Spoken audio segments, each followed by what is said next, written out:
is one I have. It's rotten and it's pushed aside. It belongs to a rather unusual gentleman. I'd like to introduce to you York. Good morning, good evening, good. What time is it? Hey, what year is it? What year is it?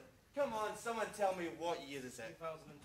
2001! Blimey, time flies when you're having fun. Or not having fun. It depends on what you find fun. Depends on what I find fun. More importantly, because we're referring to my perception on a flight time, not yours. Stop caring about you! And think about me.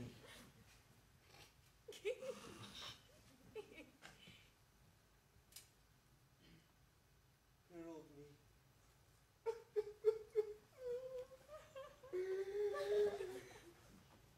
Poor old John.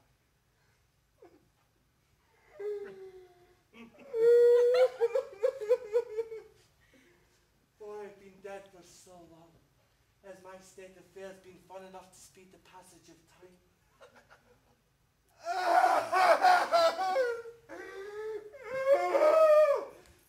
Depends on your outlook of being dead, really, doesn't it? But enough about that. What about the poor Hamlet? I wonder what waits that troubled soul. Oh, he's dead.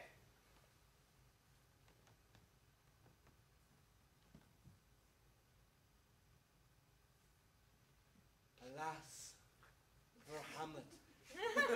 I knew him once, gravedigger, a fellow of infinite sorrow of most troubling depths.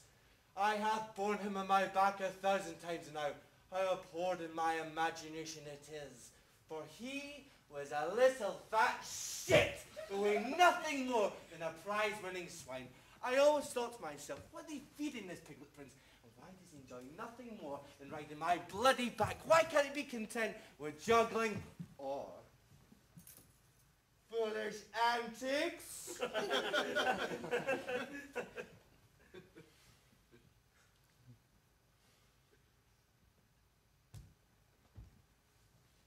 My apologies to all in the audience of a witty nature.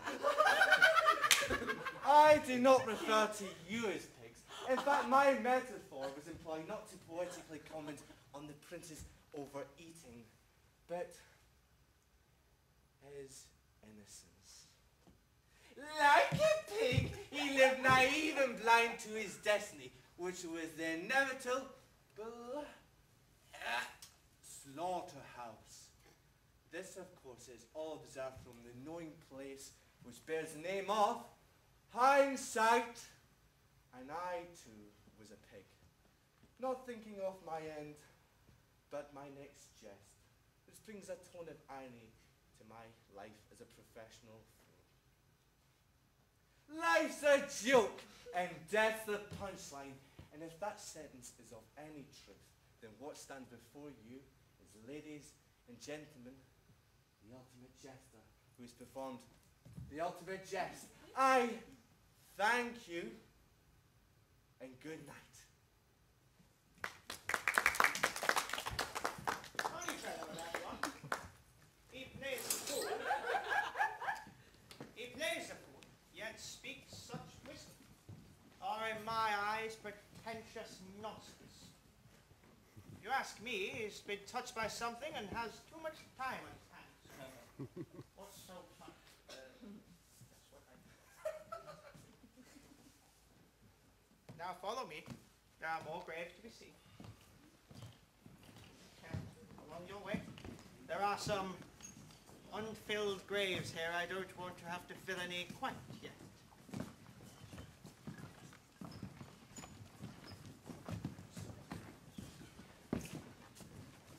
Oh. Don't panic. I appear to have misplaced my way. Give me a moment. I could have sworn I placed a marker here near my toadstool.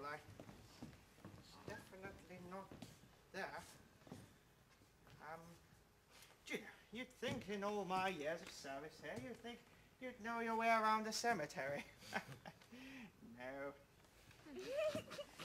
What is funny? There is nothing funny.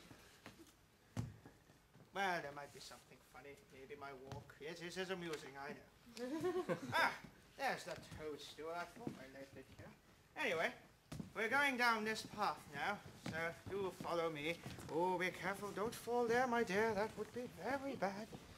Just like to dabble here. That's right. He's got the right idea. Just a little bit further back, if you will. That's right. That's right. That's right. You may go there. Be careful of the, it's a booby trap I laid earlier. Good, go there. Is everybody comfortable?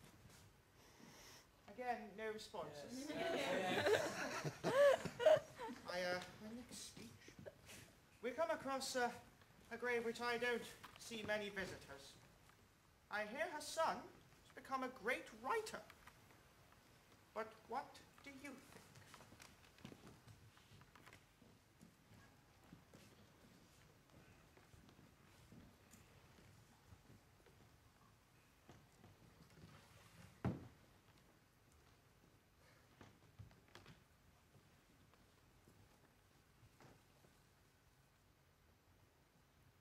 Once upon a time, there was a little boy whose mother and father would share him with gifts warmth and kindness.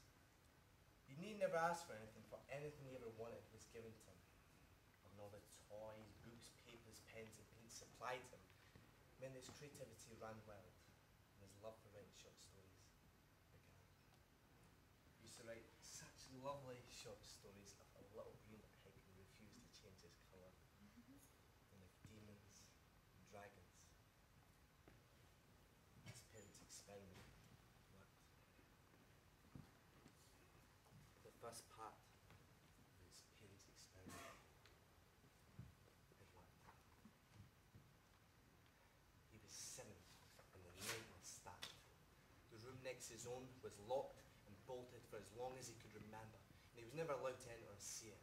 He never asked the question to why it was locked. It never bothered him. Until this night. The screams.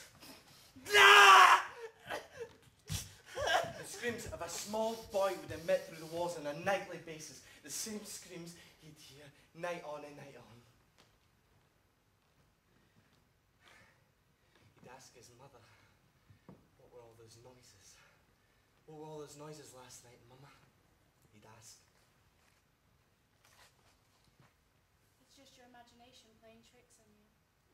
Do all children hear such noises of abomination in the night? No, just the extraordinarily talented ones. And that was that. He continued to write short stories. But as time went on, the stories became darker and darker. The second part of his brain's experiment was over. Then on his 14th birthday, a note passed under the door from the room beside his own. On it were the words, "They have loved you, tortured me for 7 straight years. For no apparent reason it's experiment, artistic experiment." It was signed, "Your brother." It was written in blood.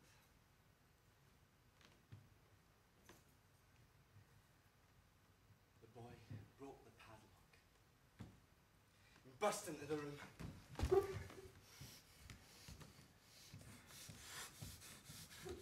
Once upon a time. Once upon a farm. There was a little green pig. But not a horrible green. It was It was his green.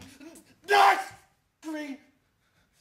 Like light green, not a dark green, like a glow in the dark green, like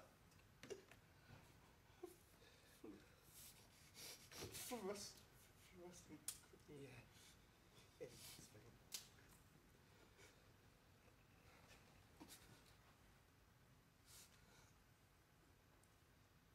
He untied his brother, whose brain damaged and traumatized to to repeating the same story over and over again. The story which he'd first made by the little green pig. Then at night, whilst his parents were sleeping, he got into their room, sat on the bed with a pillow, and waited for his mother to wake before he drained the life out.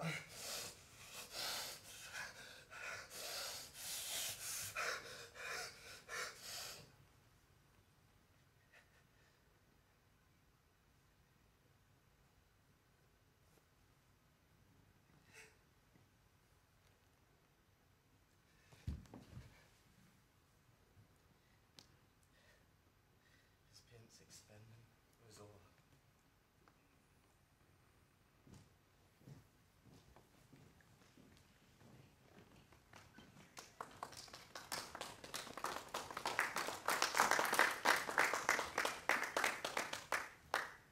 Not all stories have a happy ending.